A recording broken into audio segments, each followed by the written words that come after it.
السلام عليكم ورحمة الله، ازيكم حبايبي؟ تعالوا بقى النهاردة هنعمل حاجة جديدة كده مع بعض، بس حاجة روعة.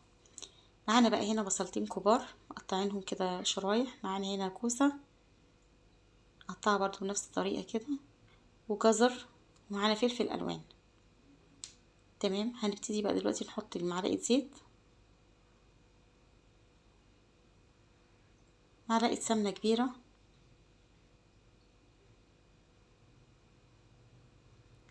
هننزل بالبصل بتاعنا،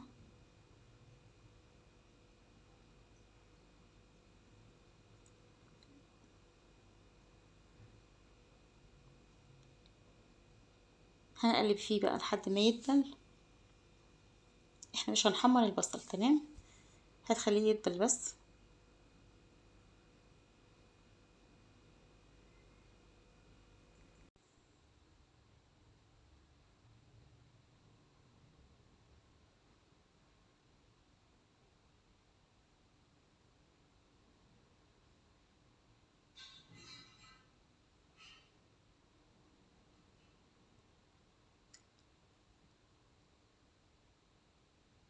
البصلة ما شاء الله بدأت تفك بقى من بعضيها وتبتدي تدبل معانا.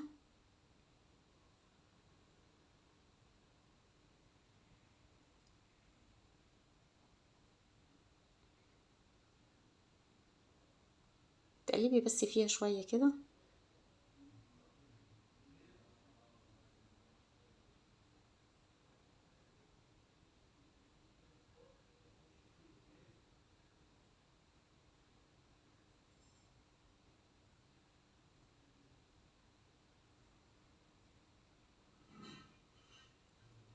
هنحط بقى ملح على ملح ابيض على الكوسة، عشان خاطر عايزين الكوسة تخرج المية اللي فيها. تمام، هنقلبها بقى مع الملح كده ونسيبها تنزل المية اللي فيها، وبعدين هنصفيها.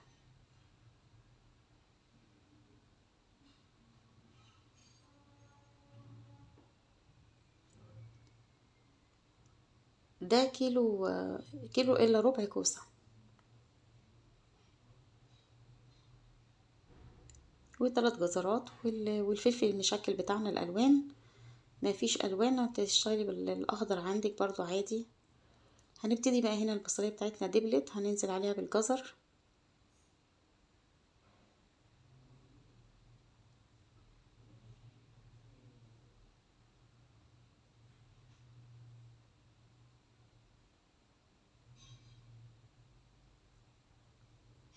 نقلب بقى شوية كده في الجزر علشان خاطر ياخد برضو من البصل ومن السمنة.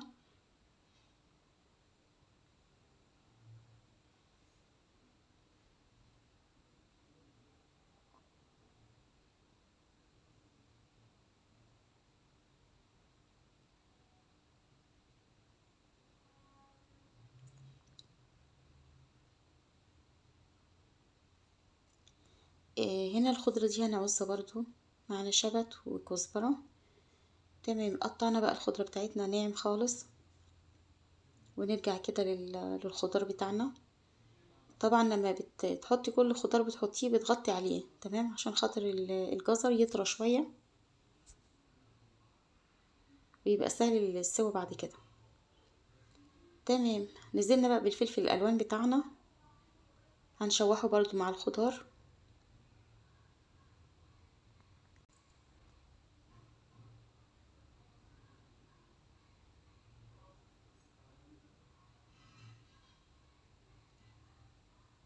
حلوة جدا على فكرة الأكلة دي، هتجربيها وهتعجبك يعني بجد والله. كان طعمها يعني روعة بجد، ما شاء الله يعني.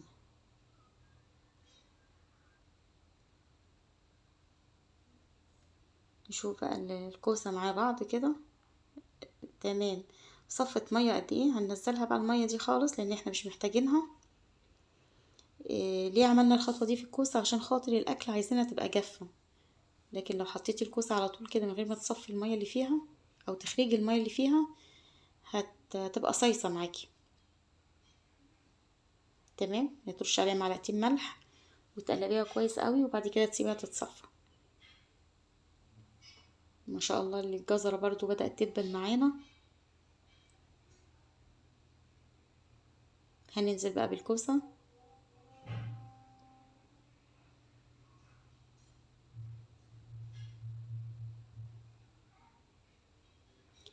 يعني أكلة ما شاء الله مليانة، يعني كل أنواع الخضار، وتقدري تضيفي برضو الخضار اللي انت عايزاه عليها كمان لو عايزة تزودي. وهنضيف لها بروتين دلوقتي برضو، هنشوف مع بعض.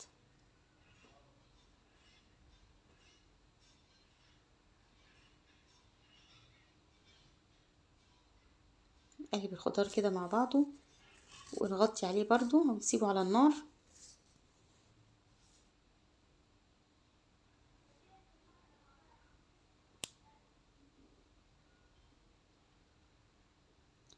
هنروح بقى دلوقتي نجهز الخلطة بتاعتنا.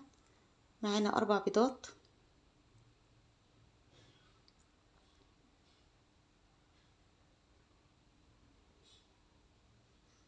نرجع للخضار ما شاء الله. هنا معانا راس توم،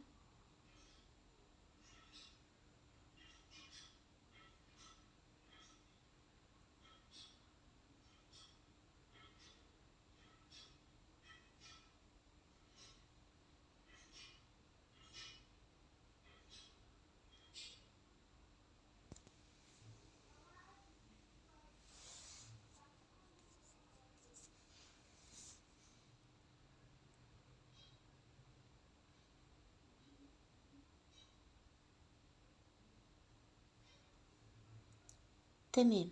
هنبدأ نجهز بقى تاني. معانا 4 بيضات، ومعانا معلقة بيكنج باودر كبيرة. معانا هنا 400 جرام لبن،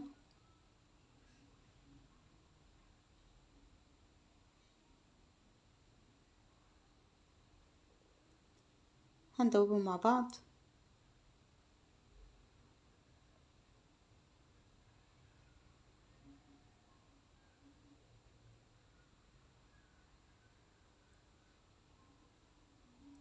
هنضيف بقى معلقة فلفل أسمر،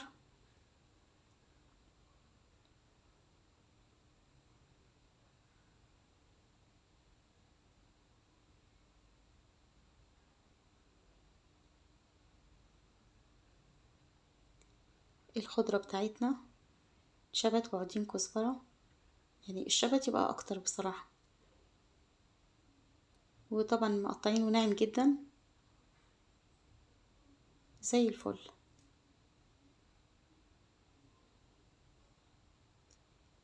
هنا معانا بقى 5 معالق دقيق ومعلقة بيكنج باودر، هنقلبهم مع بعض كويس.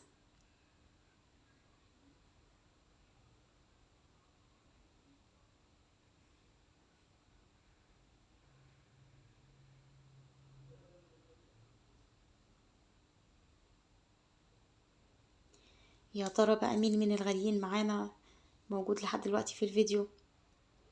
يا ريت اللي معانا ما ينساش اللايك والاشتراك. يعني اللي بيشوف الفيديو يا جماعة ما بيحطش لايك خالص ولا كومنت حتى. يا ريت يشوف الوصفات بس يقدر التعب ويحط بس لايك وتعليق كده واشتراك. شكرا. هنا بقى ضفنا 5 معالق الدقيق مع معلقة بيكنج باودر، هندوبهم بقى مع بعض كده بالراحة من غير ما يكلكع. طبعا بتظبطي الملح بتاعك ما تنسيش. وده الخضار بتاعنا. هتشوفي بقى الخطوة اللي احنا صفينا المية من الكوسة، فايدتها هنا بقى بتبان ان انتي مفيش ولا نقطة مية في الخضار بتاعك دلوقتي. هيبان دلوقتي واحنا بنقلب، او لو تلاحظي مفيش مية خالص ولا نقطة مية حتى. يعني ما شاء الله حلوة الخطوة دي جدا.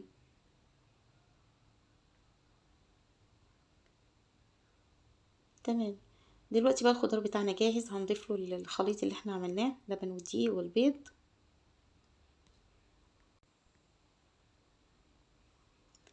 وطبعا تخلي بالك وتعملي حساب ان انت حاطه على الكوسه معلقتين ملح. تمام.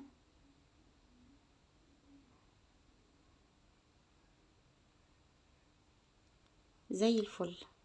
اللهم بارك. هنقلب بقى الخضار كده مع الخليط ده يتجانس كده مع بعضه.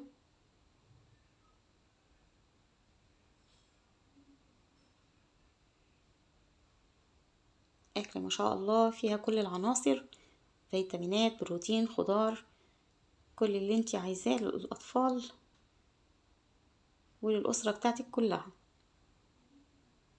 وفي نفس الوقت بسيطة وطعمها حلو جدا، يعني ما شاء الله يعني.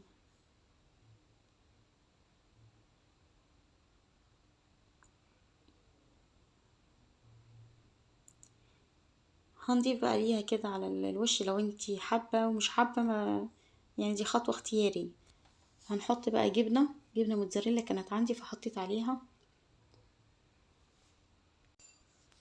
مش عايزة يبقى خلاص هنكتفي كده، لكن الجبنة بصراحة ادت طعم برضو، علت من طعمها كتير قوي.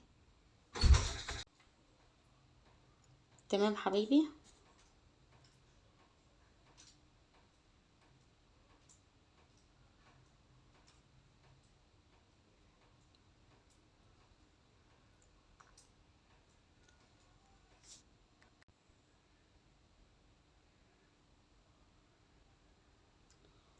هنحط بقى الجبنة على الوش كده، وبعد كده تدخليها الفرن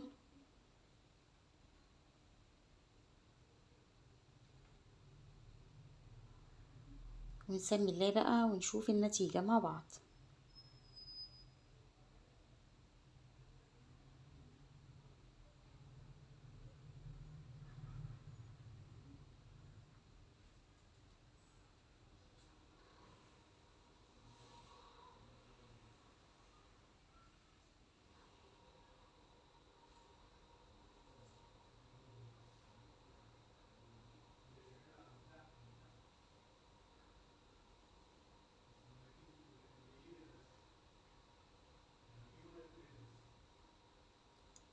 دخلها الفرن بقى على درجة حرارة عالية، وده ما شاء الله عليها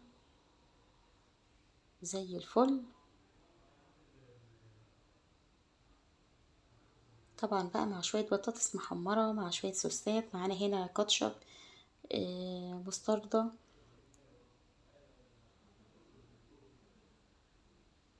اللهم بارك.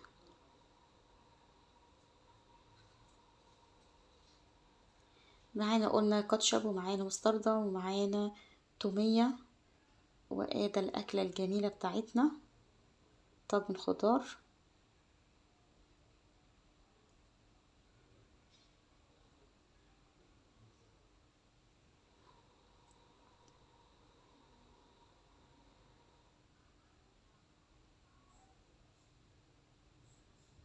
حقيقي طعمها حلو جدا، ويستاهل ان انت تجربيها.